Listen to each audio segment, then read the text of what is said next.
எல்லோருக்கும் வணக்கம். Stock market subscribe பண்ண அனைவருக்கும் நன்றி. நம்ம டிஸ்கமே பார்த்துங்க. நான் ஒரு செபி அட்வைஸரோ அண்ட் ஃபைனான்ஷியல் அட்வைஸரோ கிடையாது.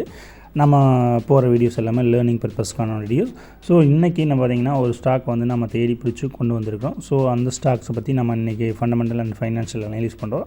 இந்த ஸ்டாக் பார்த்திங்கன்னா ஒரு டே ட்ரேடுக்கோ அல்லது வந்து ஸ்விங் ட்ரேடுக்கோ வந்து கிடையாது. இது வந்து லாங் டேர்முக்கு. ஸோ லாங் டேர்ம் வந்து ஹோல்ட் பண்ணுறவங்க இந்த ஸ்டாக்கில் வந்து ஹோல்ட் பண்ணுறலாம்.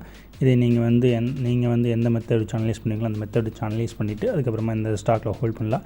இது குஜராத் அம்புஜா எக்ஸ்போர்ட்ஸ் லிமிடெட் அப்படிங்கிறது தான் இந்த ஸ்டாக்கு. இந்த ஸ்டாக்கோட என்ன பண்ணுறாங்க அப்படின்னு நம்ம வந்து பார்ப்போம். அதாவது அவங்க வந்து எதில் ஃபோக்கஸ் பண்ணுறாங்க, அவங்க பிஸ்னஸ் எதில் இருக்குது அப்படிங்கிற நம்ம பார்ப்போம். ஸோ எக்ஸ்போர்ட்ஸ் வந்து பண்ணுறாங்க என்னென்ன அப்படின்னு பார்த்திங்கன்னா, ஸோ அக்ரிகல்ச்சரல் செக்டரில் இருக்கிற ப்ராடக்ட்ஸ் எல்லாம் வந்து இவங்க வந்து எக்ஸ்போர்ட் பண்ணுறாங்க. மக்காச்சோள ஸ்டார்ச் பண்ணுறாங்க. அதுக்கப்புறம் திரவ குளுக்கோஸ் அப்படின்னுங்கிற ப்ராடக்ட் வந்து இதெல்லாம் எக்ஸ்போர்ட் பண்ணுறாங்க. அதுக்கப்புறம் பார்த்திங்கன்னா காட்டன் வந்து இவங்க காட்டன் பிஸ்னஸ்லேயே இருக்கிறாங்க. ஸோ காட்டனெல்லாம் பார்த்திங்கன்னா கமாடிட்டியில் நல்லா பர்ஃபார்மன்ஸ் பண்ணக்கூடியது.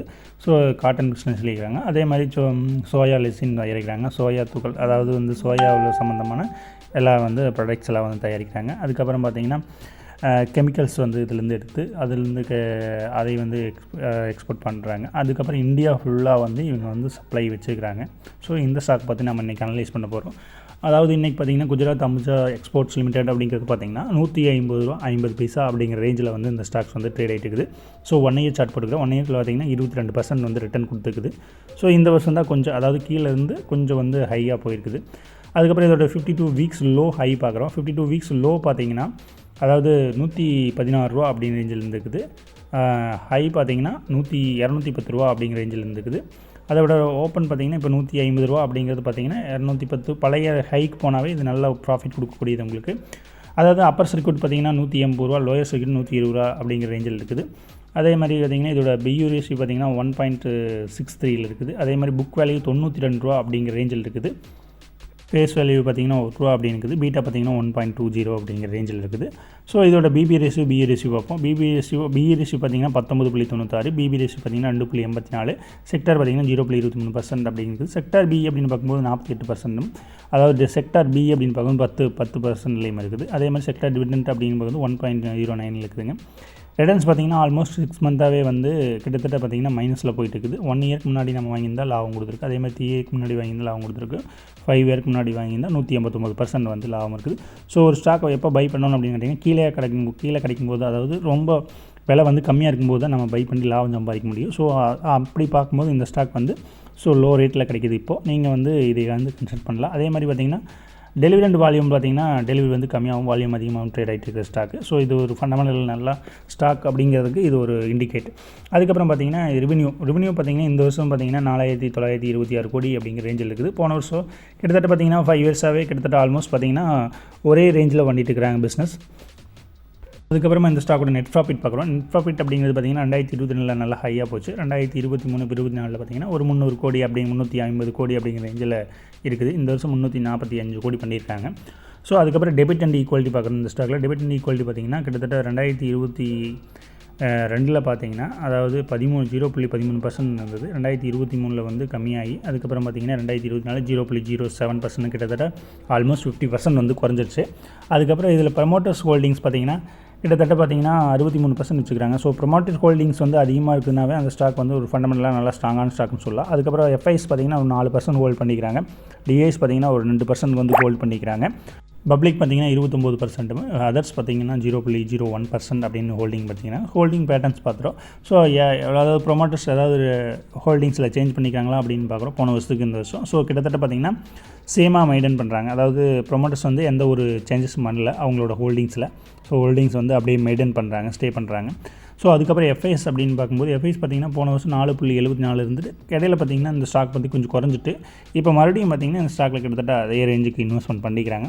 ஸோ போன வருஷத்துக்கு இந்த வருஷத்துக்கு எஃப்ஐஎஸோட ஹோல்டிங்ஸ் வந்து கொஞ்சம் இடையில வந்து சேஞ்ச் ஆகி மறுபடியும் வந்து அதே அளவு வந்துருக்குது. அதே மாதிரி டிஎஸ் பார்த்திங்கன்னா கொஞ்சம் கொஞ்சமாக இந்த ஸ்டாக்கில் வந்து இன்வெஸ்ட்மெண்ட் பண்ணிட்டு வராங்க. ஸோ இங்கே இதாவது ஒன்றா வந்து டிஏஎஸோ அல்லது எஃப்ஐஎஸோ ஒரு ஸ்டாக்கை வந்து கொஞ்சம் கொஞ்சமாக பை பண்ணுறாங்க, ஹோல்டிங்ஸ் அதிகப்படுத்துகிறாங்கன்னா அந்த ஸ்டாக் வந்து நம்ம கவனத்தில் எடுத்துக்கணும்.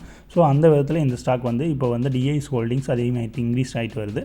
அதுக்கப்புறம் பப்ளிக் பார்த்திங்கன்னா கிட்டத்தட்ட 31%லேருந்து இப்போ 29% அப்படின்னு கிட்டத்தட்ட 2% வந்து லெஸ் பண்ணிக்கிறாங்க. ஸோ அப்புறம் பப்ளிக் ஹோல்டிங்ஸ் வந்து கம்மியாக இருக்குது, டிஎஸ் ஹோல்டிங்ஸ் அதிகமாக இருக்குது, மியூச்சுவல் ஃபண்டு இவங்கெல்லாம். அதர்ஸ் அப்படிங்கும்போது பார்த்திங்கன்னா போன வருஷம் வந்து ஹோல்ட் பண்ணியிருந்தாங்க 0.01%. இதே மாதிரி இந்த வருஷம் பார்த்திங்கன்னா 0.01% அப்படின்னு வந்து சேமாக மெயின்டைன் பண்ணுறாங்க. இடையில வந்து டிக்ரீஸ் பண்ணிவிட்டு மறுபடியும் இன்க்ரீஸ் பண்ணிக்கிறாங்க. அதுக்கப்புறம் பார்த்திங்கன்னா இந்த ஸ்டாக்கோட பேலன்ஸ் ஷீட் செக் பண்ணுறோம். ஸோ இந்த ஷேரோட கேபிட்டல் பார்த்திங்கன்னா அதாவது 22 கோடி இந்த இது போன வருஷம், இந்த வருஷம் பார்த்திங்கன்னா 45 கோடி அப்படின்னு ஷேரோட கேபிட்டல் வந்து இன்க்ரீஸ் ஆகிக்குது. ஸோ கரண்ட் லைபிலிட்டிஸ் அப்படி பார்த்திங்கன்னா சேமாக மெயின்டைன் ஆகுது. அதே மாதிரி இல்லை டோட்டல் லைபிலிட்டிஸ் அப்படின்னு பார்க்கும்போது பார்த்திங்கன்னா சேம் 2959 கோடியில் 51 கோடியிலேருந்து பார்த்திங்கன்னா 3309 கோடி அப்படிங்கிற ரேஞ்சில் அதிகமாக இருக்குது. அசட்ஸ் பேட்டர்ன் பார்த்திங்கன்னா சேம் பேட்டர்ன் தான் வரும். அசட்ஸ் பேட்டர்னில் பார்த்திங்கன்னா டோட்டல் அசட்ஸ் அப்படிங்கும்போது 2951 3309 கோடியாக இருக்குது. அதே மாதிரி ஃபிக்ஸட் அசட்ஸ் அப்படிங்கிறது பார்த்திங்கன்னா ஒரு கிட்டத்தட்ட ஒரு 50-60 கோடி வந்து அதிகமாக இருக்குது. கரண்ட் அசட்ஸ் அப்படிங்கும்போதும் பார்த்திங்கன்னா கிட்டத்தட்ட 100 கோடி பக்கமாக அதிகமாக இருக்குது.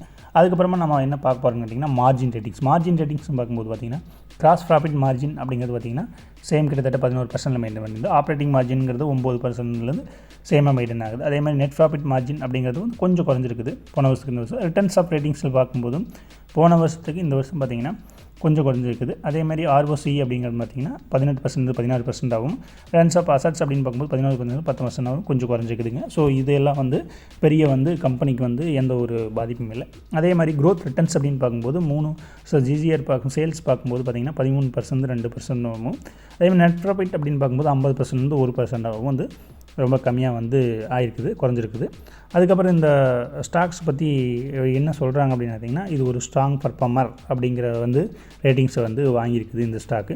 அதுக்கப்புறம் இந்த ஸ்டாக் வந்து பார்த்திங்கன்னா டே சார்ட்டு, வீக்லி சார்ட்டு, அதுக்கப்புறம் பார்த்திங்கன்னா இயர்லி. ஸோ இதில் என்ன நடக்குது அப்படின்னு பார்க்கும்போது டே சார்ட்டில் வெரி பியரிஷ் ஆகும். ஸோ வீக்லி சார்ட்லேயே அப்படிங்கிறது பார்த்திங்கன்னா பியரிஷ் அப்படிங்கிற ரேஞ்சிலையும், அதே மாதிரி பார்த்திங்கன்னா மந்த்லி சார்ட் அப்படிங்கும்போது பார்த்திங்கன்னா புல்லிஷ் அப்படிங்கிறத காட்டுது. ஸோ லாங் டேர்முக்கு இதை நீங்கள் பிளான் பண்ணலாம். அதே மாதிரி இந்த ஸ்டாக்ஸ் பற்றி 100% வந்து பை பண்ணலாம் அப்படின்னு அனலிஸ்ட் எல்லாம் வந்து கால் கொடுக்காங்க. ஸோ யார் என்ன கால் கொடுத்தாலும் நீங்கள் எந்த மெத்தட் வச்சு அனலைஸ் பண்ணுவீங்களோ அந்த மெத்தட் வச்சு அனலைஸ் பண்ணிவிட்டு அதுக்கப்புறமா உங்களுடைய ஃபைனான்ஷியல் அட்வைசரை கேட்டு அதுக்கப்புறமா இந்த ஸ்டாக்கில் இன்வெஸ்ட்மெண்ட் பண்ணுறது சிறப்பானதாக இருக்கும்.